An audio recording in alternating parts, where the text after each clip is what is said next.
తండ్రి గురించి చెప్తున్నారు అంటే మీది వారసత్వ రాజకీయమా? ఏమండి, డాక్టర్ కొడుకు డాక్టర్ అవ్వచ్చు, లాయర్ కొడుకు లాయర్ అవ్వచ్చు, కానీ పొలిటీషియన్ కొడుకు politician అవ్వకూడదా? So are you product of nepotism like Alia Bhatt, Hrithik Roshan? Alia Bhatt, Hrithik Roshan Bollywood యాక్టర్సే కదా. అది మీకెలా తెలుసండి? ఏమండి, అందరికీ తెలుసు. మనం అందరూ పానీపూరీలు తింటున్నాం, హిందీ సినిమాలు చూస్తున్నాం. అంటే మీరు హిందీ సినిమాలు మాత్రం చూస్తున్నారు, తెలుగు సినిమాలు చూడరా? తెలుగు సినిమాలు చూడకుండా ఎలా ఉండగలమండి? పవర్ స్టార్ సినిమాలు అంటే పిచ్చి నాకు. అయితే మీరు ఈ పార్టీ వదిలేసి ఆ పార్టీలో చేరబోతున్నారా?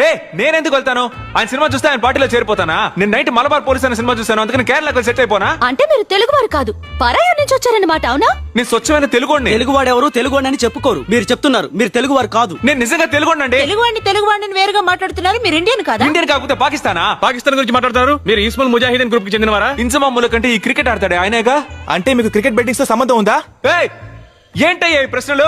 ఇలాంటి ప్రశ్నలు అడిగితే మన దేశం వల్లకడవుతుంది. పోయా, నేను వెళ్తాను. ఏంటండి, ఇష్టమైన స్వీట్ ఏంటి అని అడిగింది, ఇప్పుడు తీవ్రవాది అంటున్నారు. 2 నిమిషాలు తల తిరిగిపోయింది.